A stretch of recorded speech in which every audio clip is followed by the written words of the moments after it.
ఏదేమైనప్పటికీ ఇమాన్యుయల్ గారి ఎలిమినేషన్ చాలా మంది షాక్ అయ్యారు అనమాట. ఇమాన్యుయల్ గారి పేరెంట్స్ అయితే 4th ప్లేస్ని అస్సలు రైజెస్ట్ చేసుకోలేకపోతున్నారు అనమాట. వాళ్ళ అమ్మగారు అయితే ఎస్పెషల్లీ స్టేజ్ మీద ఆయన ఎలిమినేటెడ్ అని తెలియంగానే అది కూడా 4th ప్లేస్లో ఏడుపు అయితే ఆగలేదంట. ఇమాన్యుయల్ గారు కూడా షాక్ అయ్యారంట.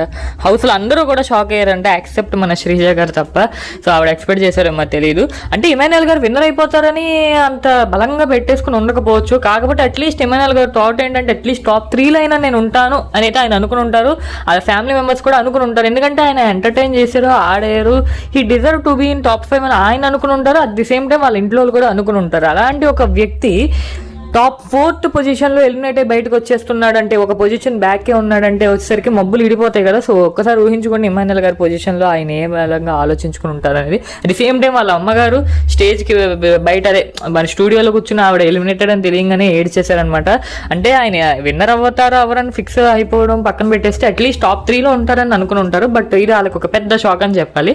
బట్ ఎనీవే ఇమాన్యుయల్ గారు గ్రేటెస్ట్ ఎంటర్టైనర్ ఈ సీజన్లో మాత్రం. నిజం చెప్తున్నా, ఎంటర్టైన్ చేశారు, గేమ్స్ ఆడారు, నామినేషన్ చేశారు, అఫ్ కోర్స్ అన్నీ చేశారు. బట్ యా ఇంకా అలా జరిగిపోయింది. సైనింగ్ ఆఫ్ మీట్ అన్న, thank you so much. Bye bye. Next వీడియోలో కలుద్దాం. నా ఛానల్లో ప్రతి ఇది కూడా అప్డేట్ అయితే పోస్ట్ చేశాను.